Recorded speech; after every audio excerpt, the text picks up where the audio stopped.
নমস্কার, এই মুহূর্তের আরো একটি গুরুত্বপূর্ণ সংবাদ নিয়ে আমি অঙ্কুর। খোয়াই আসারাম বাড়িতে প্রধানমন্ত্রী নরেন্দ্র মোদীর মন কি বাত অনুষ্ঠানে হামলা দুষ্কৃতীদের, আহত বিজেপি কর্মী, গাড়ি ভাঙচুর, এলাকায় তীব্র উত্তেজনা।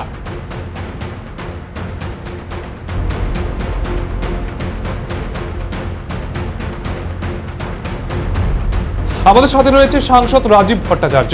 নমস্কার রাজীব বাবু, আজকে যে আসারাম বাড়িতে প্রধানমন্ত্রী নরেন্দ্র মোদীর মন কি বাত অনুষ্ঠানে যে হামলা করেছে দুষ্কৃতিকারী, সেই বিষয়টাকে আপনি কিভাবে দেখছেন? দেখুন, ইতিমধ্যে এই ঘটনার তীব্র নিন্দা এবং ধিক্কার জানাই।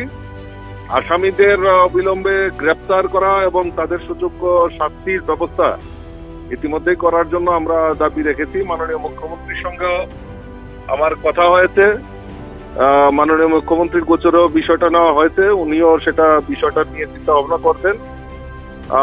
আমাদের প্রতিনিধি দল ইতিমধ্যেই খোয়াইতে অবস্থান, আমাদের জেলা সভাপতি থেকে শুরু করে আমাদের প্রদেশ সাধারণ সম্পাদক বিপিন দেববর্মা থেকে শুরু করে সবাই সেখানে কিছুক্ষণের মধ্যেই ঘটনাস্থলে যাবেন এবং তার জোরালো শাস্তি, যারা তার সঙ্গে জড়িত, জোরালো শাস্তির দাবি আমরা রাখছি।